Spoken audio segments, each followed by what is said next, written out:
is feeling amazing. It's going to be a great day. A few more races. Back up to you guys. Thanks a lot, Tiffany. And we got just probably a quick moment before our next race. We got the women coming to the line now, but very special guest, Pablo Gimenez. Welcome to the stage. And I got to tell you, you got the new T-shirt, the new hat. I saw your rig out there in the pits. Nice wrap.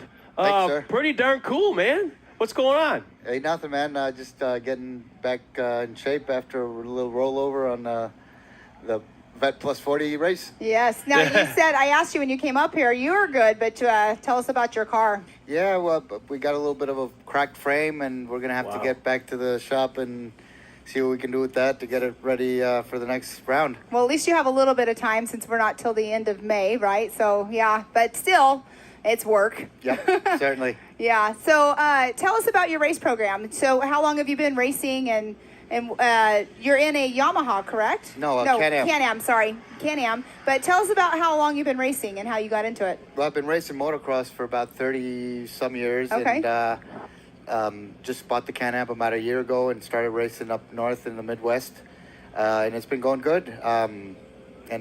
Yeah, so switching over from 2 wheels to 4. Certainly. Yeah, that's it. I mean, I always say it complements the 4-wheel racing because you already know how to take the lines and what you should do by throttling out and stuff. Some of the best drivers in two-wheel. off-road come from motocross. And, I mean, the list of riders that are now drivers in off-road, I'm going to start at the very top.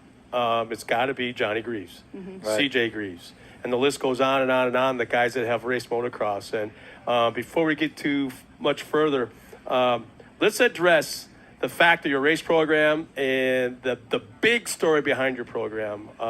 What has driven you to keep going after this crazy stuff that went on with you recently? Yeah, well, as you can see, I'm a burn survivor, and I had a little bit of an accident about 14 years ago. A plane crashed on top of me. They'll talk about that. How the heck does that happen? Yep. Well, Learjet 45 came at me about 550 mile an hour in a dive. Could not recover from the dive and crashed 10 meters behind my vehicle. Wow. Yep. Wow. You talked to my husband at round 1. He told me your story, and I was just like, we've been wanting to talk to you, and I haven't done it yet. But here you are up here on the live show talking, and that's crazy. Were you on a runway or No, what? I was in the middle of Mexico City, leaving work in the middle of the financial district, and a plane crashed in the street. So it was mechanical issues with the plane that caused it to go down where it did, and you were in the wrong place at the wrong time. But I tell you, the fact that you're here, the fact that you're racing, and obviously, I mean, you're going to be back the next round of racing, but I don't want to say it quite like this, but I got to. It's almost like it was a gift. You know what? You're here for a reason. Well, thank you. You know, the Lord could have taken you, but he didn't. He goes, your job is not done. So I'm going to put you back out there. It may not be easy, but you got stories to tell. You got things to take care of, and there's people to help. And I think he's using you as that ambassador. So kudos to you to keep doing what you're doing. Well, thank you, sir. So you're racing out here at Mid America. Did you race out here last year, or have you been out here previously? No, this was my second round now. Your second round, okay. I was also racing down in Texas and in the other series that they got out in the Midwest in Minnesota, Michigan, and Wisconsin. So, yeah. Okay. Heading into my second year of racing the Can-Am, and it's going good. And having fun, right? Picking up a little speed. I was doing well in my heat. You were doing very well. I was out front, and I guess I got a little bit impatient. I got passed, and I tried to pass one of my competitors on the rollers. And we got collected, and I got the short end of it. Oh, goodness. That Yes, happens. ma'am. It's part of racing, right? I Yep. mean, unfortunately. But being a motocross, I'm sure you saw some crazy stuff before, you know. Right. So what is Cybertising.com? That is obviously your sponsor, or is that your company? It's my sponsor and my company. Okay. I'm a partner in Cybertising.com. We are a digital strategy firm. We are Google partners. We do online ads the right way for the right types of clients. Okay. We're not the guys that call you every Fridays and Wednesday wanting to solicit business, but Okay. yeah, we're a Google partner. We're within that ecosystem. We're very competitive. Okay. I would say I'm faster with a Google Ads account than I am in a Can-Am. Okay. I saw it on your advertising, like he said, on your stuff when you were pulling in at round 1. I saw it. I've never known what it was. Yeah, so. I And drove I'm by not like techie. 2-3 times this weekend. I'm like, I wonder what the hell that's about. Well, now That's we know. something I've never ever seen Well, before. check it out online, cybertising.com. we actually cater to the off-road industry. Oh, wow. Oh, good. Strictly now. Okay. Well, not strictly. There's some great clients Yeah. out there, but yeah, it's fun being able to work within the industry that I love, and it's Okay. my passion both ways. So it keeps me busy and Well, happy. there you go. Well, how about what's going on with the rest of your program? I know that Mr. Pepsi, Mr. Coke, Mr. Clorox, or Mr. Scott Tissue, I don't know, could be watching. And it's like, you know what? There's a guy with an interesting story. I need to get a hold of him. I mean, what's your program all about? Well, thank you. I have several sponsors. Cybertising, obviously the main one, but Evolution Power Sports is helping me out with my tuning of my engine. I don't know if you saw the hole shot that I got on Yes. the Vet Plus 40. Yeah, we called it. Yeah. Yep. I was out in front, right? A little bit. Yeah, so that car's running good. Lone Star Racing helped me build the car. I have had a lot of supports from different industry players, Weller Racing, the Miller Brothers Racing as well. And right now lining up sponsors for the 2022-2023 season. And How do they get a hold of you? I mean, do you have a website? Yeah. Do you have, okay. On cybertising.com, you can log on, go to the contact page, and send us an email. No, we'll go to you. They'll go directly to me, yes. That's Okay. awesome. Yep. That's an easy way. Well, thank you. So you have business cards you hand out then, right? Right. Something tells me he does a lot of marketing back in the pits. What do I? Well, A lot of people do You that got- marketing. you got to keep it working to keep running. these cars. Exactly. So Can-Am, did you have you ever had any other side-by-sides? Have you ever owned any other side-by-sides? No. So you're strictly Can-Am? My Can-Am was my first one. I bought the fast one, the turbo. Okay. And I started racing against the fast boys. Fast boys Yeah. right away. Yeah. Yeah. Can-Ams are fun. I've always been a Polaris fan, and then I actually raced the Can-Am X3 in the desert. So now my kid, he had an RS1. We recently sold it, started racing here. Now we're like, we got to give him another car. So making that decision, but we are, all the decisions that we're trying to make right now are all between Can-Am X3s. So he'll be in the amateur turbo class, but it's a pretty cool car. Like, is. have you driven any other ones? No. No, you haven't. So you No, have I've- never been in anything I've else. never driven a Polaris. I have to tell you, I am a Can-Am fan, but I drove the Polaris R last night on the drag strip. Right. That thing's fast. Right. it was fun. I've never been on a drag strip either, but yeah, definitely Can-Am. Can-Am is a big on, all of this motorsports. You have the Dustin Jones, you have the Miller brothers, and everybody. Well, Kyle Chaney. Look at KOH. They've dominated They have 1, 2, and 3s. the last 3 years. I'm Or pretty two? sure. What was it? I want to say it's 3. In Dakar, they swept the podium. Yeah. They swept the whole class. I think it was the first 9 cars Mm-hmm. were Can-Ams at the Dakar Rally.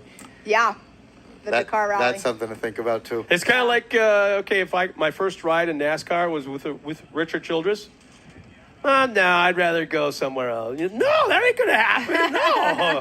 Well, I've never been in a NASCAR, but yeah, that's super cool though that you've never driven anything else. You did amazing though, taking the whole shot today. But how? Okay, so you were just over driving when it I turned you wasn't over. patient. Okay. I was not patient. I got passed. I made a mistake after that first downhill jump. Okay. The tabletop there, Yeah. I went wide and I got passed by my who was it that passed me? I forget his name. I don't remember. Let me see. You were in the Vet Turbo. So Number 10. Let me go to that class and we can look. Yeah, so he passed me on the inside, and I got up side by side with him going up the second uphill. We banged bars a little bit, or banged cars, traded paint. Gotcha. At the top of the second uphill, and coming down, he beat me to it. Was it Harlan? We went into the roller section, and I was making good time on him there in the rollers and the tabletops, and I was going to pass him at the end of that section, and didn't end up happening that way. I think I landed on his roof. Oh, wow, geez. whoops. Yeah, and that flipped me. It did I don't know how That many would do it. cartwheels. Yeah, it did a couple cartwheels, a couple front flips, and ended up on my lid. Oh my goodness. I got out in about 2 seconds. Well, Did you that's notice good. that? That's good. No, I didn't see it on Yeah, camera. it was out of our line of sight. So I got out right quick. I got to give special thanks to Sparko for making those some tells quick me release. he knows how to get the hell out of certain situations now. He's been Yeah. well trained. Yeah. Yeah, that. Are you talking about their new ones, the new cam belts? lock. Yeah, the Yeah. cam locks. I've never ridden in cam locks in my race cars. I did try them out though. Those are awesome. And they stand the test of multiple rollovers and any types of situations. Yeah, they're super cool. I really like those kind of belts. didn't have them whenever I was racing. The ease with which you can get in and out makes it a little bit more comfortable. True. Do you run a Sparco seat in your car as well? Yeah. Okay. Yeah, those are good seats to have for sure. Yeah. I have the butt pads that you can get that give it a little bit of cushion. Those are amazing too because they're also a fire retardant material as well. Yeah. Maybe a little bit more cushioning. A little bit more cushioning. Little bit of a. I went long on my first race today in one of the jumps, and thought I broke my ankle. Oh goodness. But no, she held up. Yeah, they're. I can't remember who you get them through. I'll have to tell you offline because I don't know right off my hand. But they are awesome to have in those cars. Like even when you're coming off the jumps and you're landing, if you ever flatland, you have a little bit more cushion. But those Sparco seats or anything that are full containment are like the way to go. No, yeah, and even the safety aspect of it. When I rolled over just now, I felt completely safe as I was in midair. All I had to do was tuck in a little bit. Well, and we were actually discussing that about people that run in like desert racing and stuff. There's people that run the suspension seats, and those suspension seats, like Scott was saying, you know, when they go off a jump and they compress, now there's play in the seatbelts because you compress into that padding, and that these Sparco pads don't do that. But it's definitely something that you don't want a seat with a suspension seat because when you do those rollovers, it can tweak your back if the seat can bend. It's not full containment. It's not made of fiberglass. It's going to hold you tight. So that's I don't know. That's my thought I'm thinking behind when it. I see guys like Kyle LeDuc, off the top of my head, Ryan Beat, I think, is another driver in Pro 2 and Pro 4. When I see these guys running the LaJoy seats, Those are awesome seats. why anything else? You don't need a suspension seat when you're racing off-road. Set up your truck. Set up your shocks. And they make your seat to you. Yeah, to you.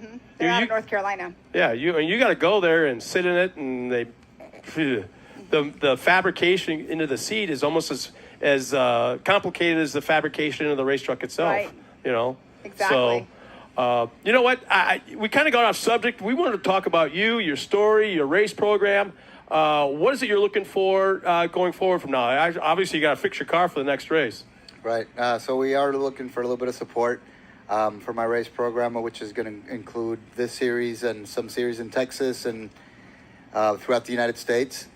So right now we're in rebuild mode and signing some new sponsors and seeing what we can bring to the table to get their brands out there prominently and Activation, Right. activation, man. That's Exactly. what it's all about, especially with the next two rounds and especially Visions. What a great time to set up a new sponsor in their activation program Right. in your pit area. So Right. best of luck, man. Thank you for, very much. I don't know if I fist pump you, Yeah, shake your man, hand. you I can don't do know. it. Look You at can this do guy, and he races, man.